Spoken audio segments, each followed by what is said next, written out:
Welcome to the Present and Sober podcast with your hosts, Sam Goldfinch and Ellie Crow.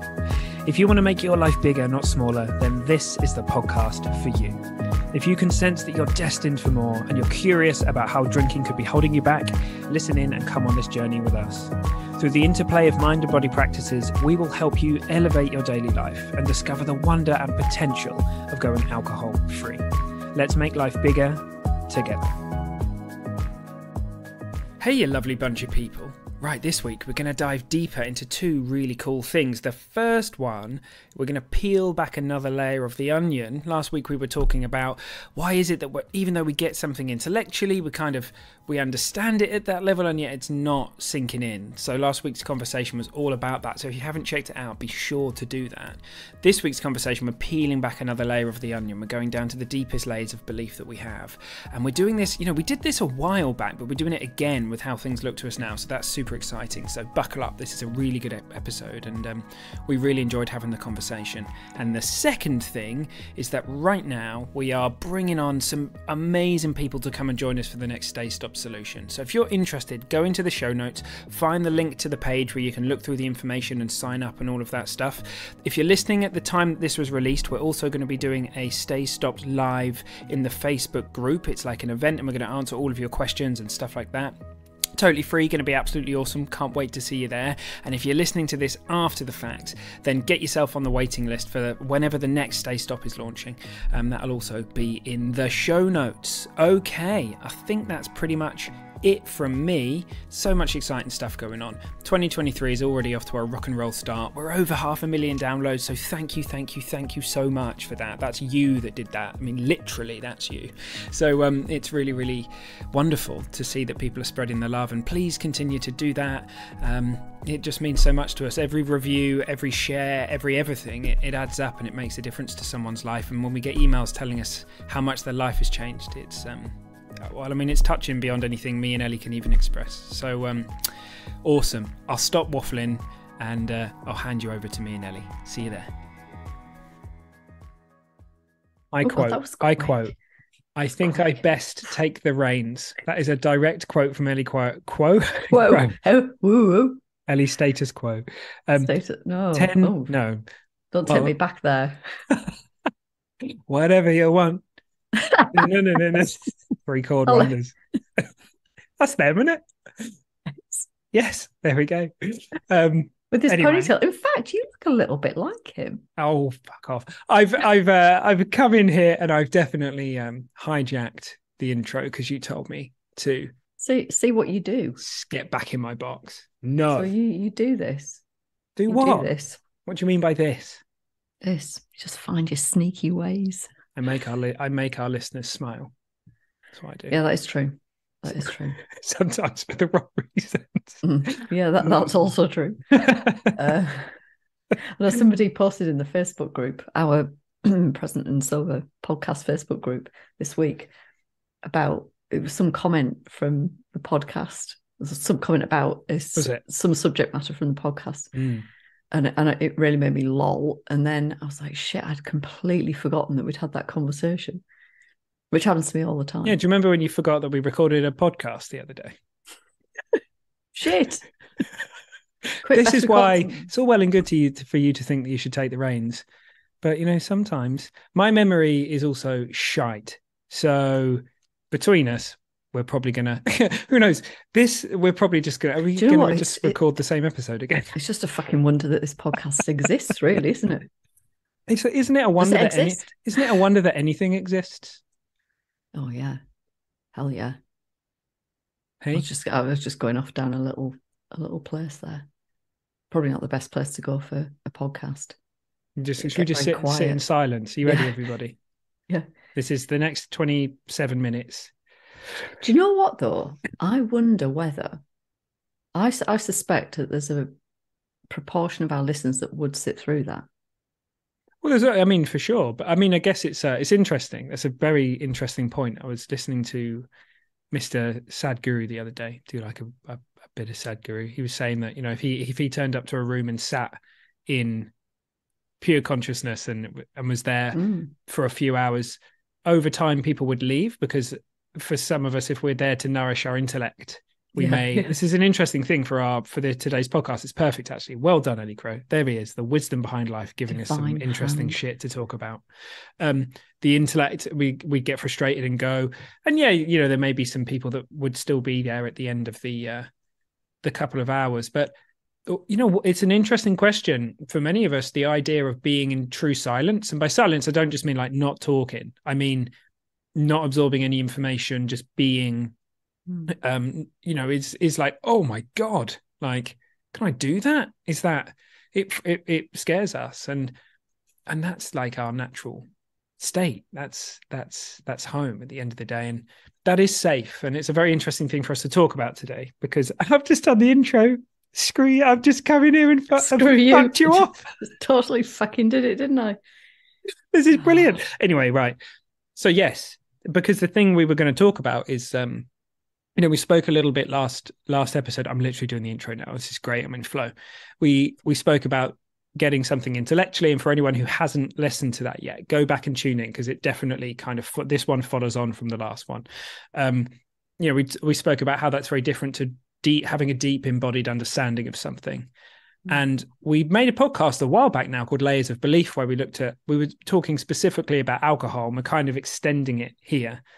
And kind of looking at the deepest layers of belief, which, we speak about the level of belief around substance, around alcohol, about, how it, that it may relax us, for example. And then we get down to society level beliefs about needing it to celebrate or commiserate. And then at the deepest level, we have the kind of beliefs that we have about ourselves. They tend to sometimes often be around worthiness and love, or feelings of fear that are very human, and they're just very, very common because we've all had lives, and we live in the world that we do. And it's at that level of belief, very often we can't see those things that actually they are the very things that are making, for example, alcohol or anything make sense to us. So whether we chip off the levels of belief at the top and then the society level ones, the ones at the level of self are important. Yeah. And they're also kind of very often invisible, right? Yeah. And so when, just going back to that frame of, I get this intellectually, but I'm still doing the thing. This may be why you're still doing the thing, because there's much more going on. And we both love the alcohol experiment, love coaching in it. It was so transformative as a participant, but there are limitations as to what we can do in 30 days, and the content is very much focused on those two outermost rings of belief about substance, belief about society. It's kind of this, it's an experiment, so it's this dipping a toe. It's the what might happen if. And what I just love to see is, excuse me, it's been wonderful. It's like all these little, I don't know, these little twinkling stars, like people going, certainly for me, when I did the alcohol experiment, I didn't know what was going to happen by the end of it. I just wanted to see what might happen. And that allowing yourself to be vulnerable in that way, it's the best thing that you can do, because you're inviting in infinite possibility. And so seeing all these little sparks going off, and what I hope for anybody that's feeling that way, and anyone that's going through something like the alcohol experiment and perhaps being surprised at what they're taking from it,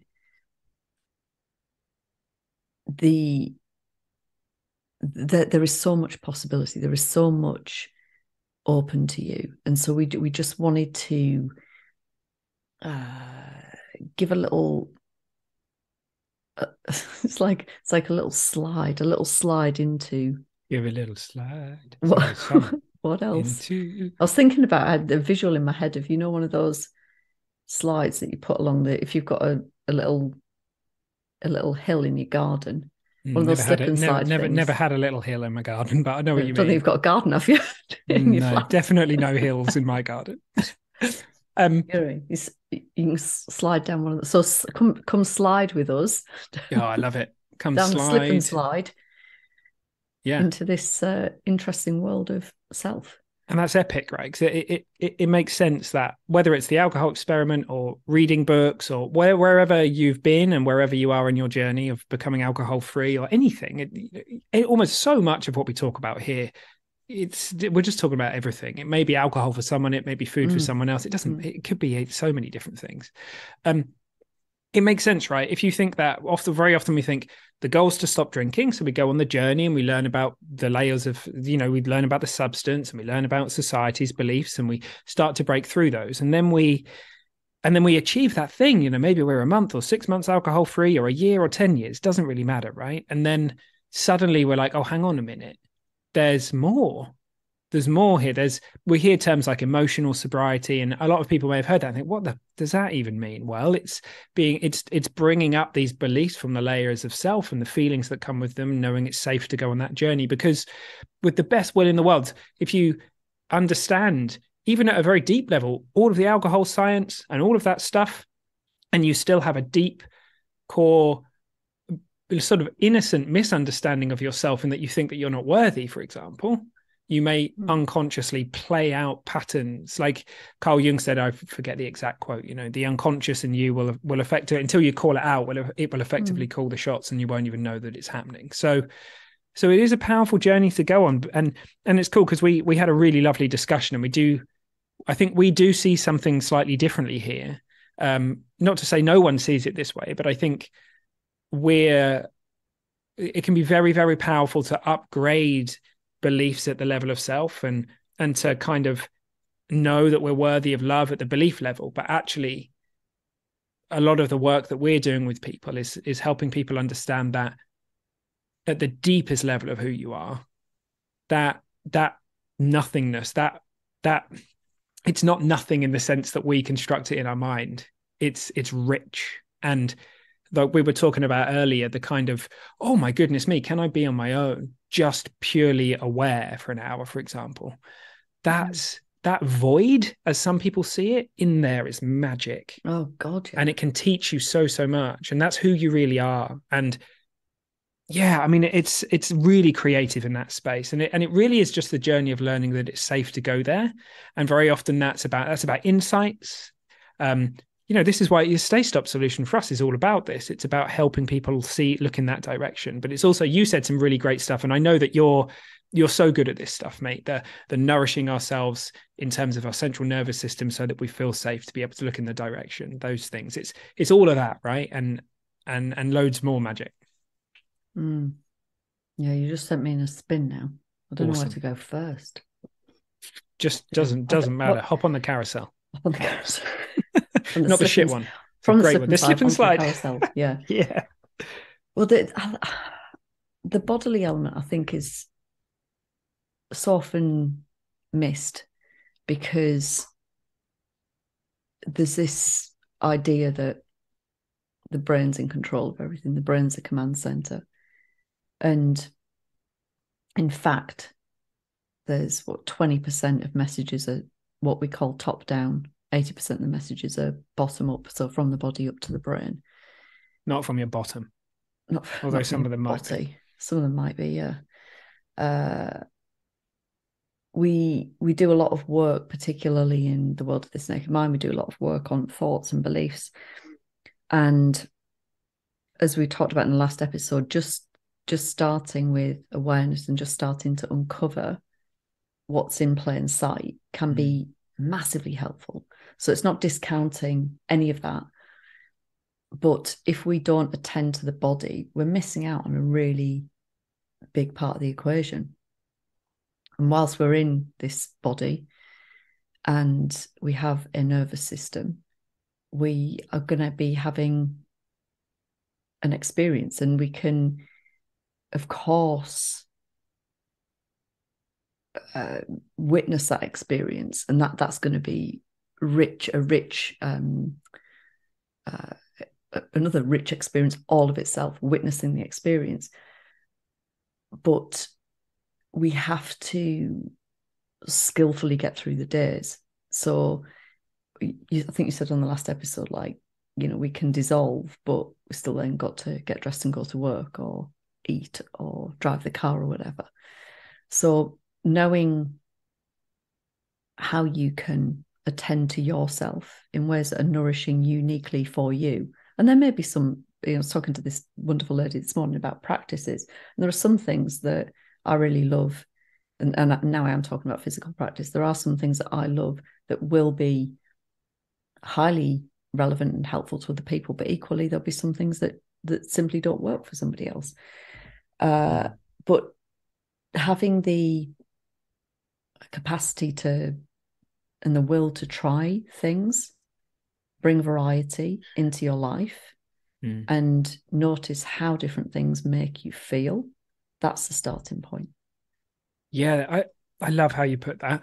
I've seen some stuff recently that I don't know, like maybe we can kind of talk about it and see if it might sound like complete and utter nonsense, or it might make sense. That the things in my life that I love at the body level, so like strength training. So before this call this morning, I went to a strength and conditioning gym. I love investing in that because it makes me feel good. It makes my body light up, and natural endorphins get released, etc., and all that stuff. Now, it seems that at the level of what is innately ours, feelings of peace and joy and love, there's no prescription for that. Like it's totally possible, for example, for somebody who can't access things physically to have a deeply rich spiritual life. And those feelings flow from the inside, like the spiritual inside. Now, what's curious is that so it doesn't look like if anyone's listening and thinking, oh, but I can't access that, like I can't do like heat and cold therapy or the gym, whatever it doesn't matter, right? It's like that's not available to me. I think we all have our own challenges, we all have difficulties, and everybody owns the truth of who they really are, and peace and awakening, and there's no physical requirement for any of that stuff. There's also the world of, if we know that things make us feel good and make us feel safe, that's really powerful. So I know that if I go and do a bit of strength training and have a run every now and again and do some hot, do sauna and things like that, that I feel pleasure in the body at a neurochemical level, and that makes me feel safer. And then I seem to just inhabit that spiritual space more easily. So it's a bit of a dance. It's a dance between the form and the formless. But I love how you put it, because you're right. Like for some people, it does seem that the physical body has some kind of like basic stuff in terms of, if you get your heart rate up a bit here and there, and if you do these things, like for everybody across the world, it seems as if, well, that's a good thing in terms of not morally, but in terms of health for your body. But then there are also tweaks to that, and kind of moments where someone might be like, yeah, fuck that, I'm not doing that. However, like you said, with cold, actually, just because your conscious mind is going, screw that, I don't want to do that, it doesn't mean it's not going to be incredibly valuable for you, which is your discovery, right? And mine. Like, I don't always love being in a sweat lodge. In fact, sometimes the last time I did, I thought I was going to die. I'm not laughing at the thought of you dying, but you face your fear, and that's part of it. But I knew what I was doing. It's psychedelic in that experience, in the sense of mind bringing fears out from our deep subconscious mind. They're powerful for that. So it's not necessarily that. Here's the thing. It's not necessarily that things that are wonderful for us, that empower us, that are great, are always comfortable. Very often the opposite.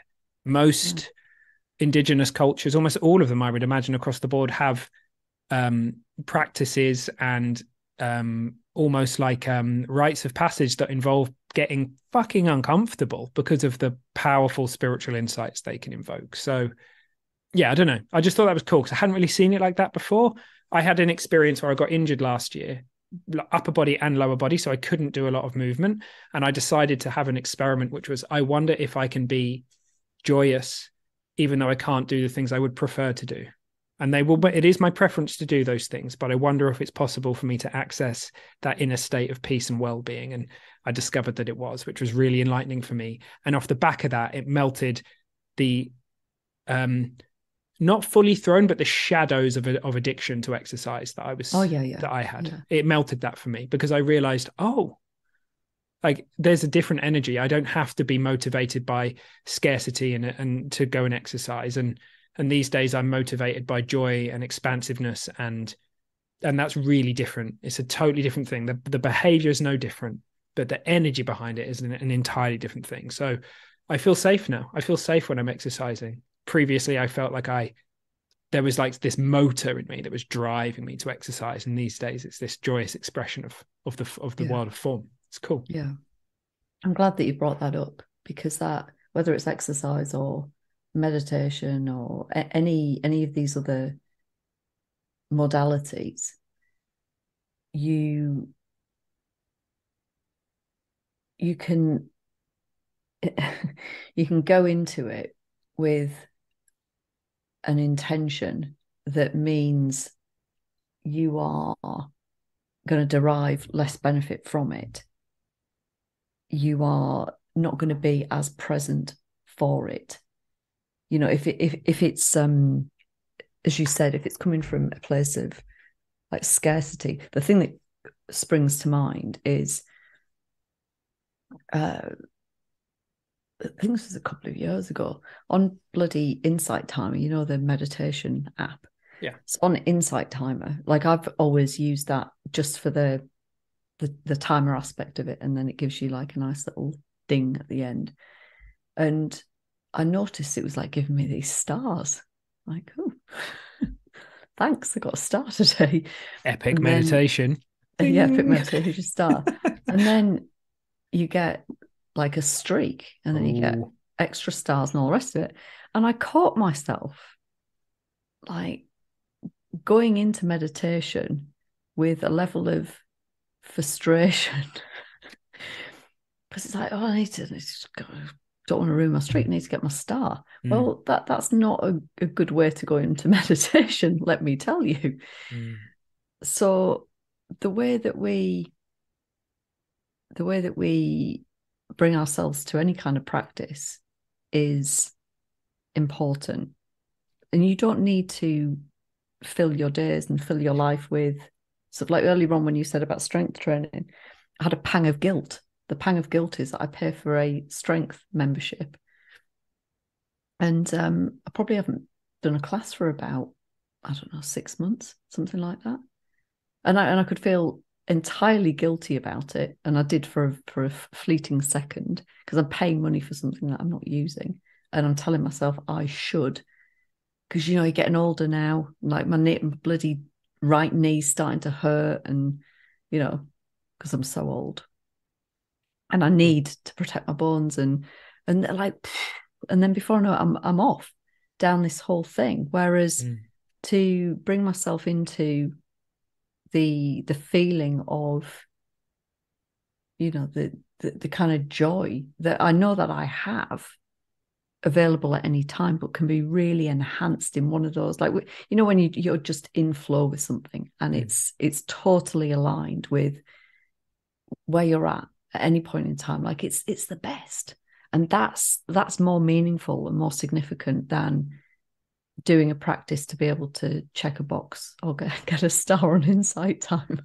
Yeah, you know, well, it's funny, right? Because those like dopamine hits that they're introducing, the app makers know that they bring people to the mat more often, and so it may be the case that someone who wouldn't have turned up to the mat every day does so based on that, and then they may have insights around that and then drop that, which could be good. So it's interesting, but there's definitely something around the power of nourishment and safety, in the sense of feeling safe in ourselves and safe in our environment, so that we can go on the kind of journeys that we often talk about here to expand and to grow. And also knowing that safety doesn't always mean comfort. Yeah. That safety at the psychological level, like we're psychologically safe to experience the emotions and feelings that move through us. We're always going to keep ourselves as physically safe to the best of our ability. They look like very different things to me. So I'm going to always try and keep myself and my loved ones safe, but psychologically I'm safe to go through some difficult things. And often I think we don't see the truth in that. We believe that discomfort at the level of feelings is not safe.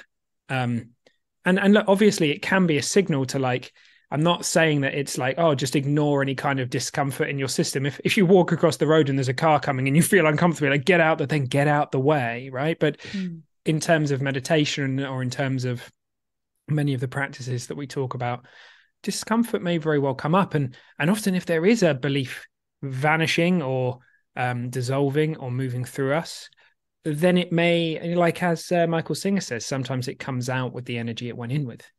And we may feel emotional, and we may, and that's safe too. And that's a powerful thing as well for anyone who's tuning in, who wants to go on that journey. Use your wisdom. If it's body work, if it's yoga, or if it's therapy, listen to that call and go about that journey in the way that speaks to you. But ultimately, I think what me and you have seen that is really powerful, and it may sound like a nice idea right now to some people, is that we don't need to upgrade a belief like I'm not worthy to I am worthy. That will naturally happen if we touch the truth of who we really are. If we realize that there's not a single person on this planet that isn't unworthy, that in nature, here's the badger thing, like we said earlier, there's no badger hopping around whatever they do. They don't hop, do they? Running around thinking to itself, Dancing I'm not around. worthy. Yeah. The I'm not worthy game is something that we innocently do to ourselves based on the amazing faculties that we've been provided as humans, which many other as far as no other beings in nature, as far as we know, have access to. So that's interesting to reflect on, because very often we think I need to believe that I'm worthy or of love, for example. Well, actually, at the deepest level, touching the truth that you're made of love, that you just the idea that anyone couldn't be worthy of love is nothing more than an idea. That space, touching that truth, that'll do it all for you.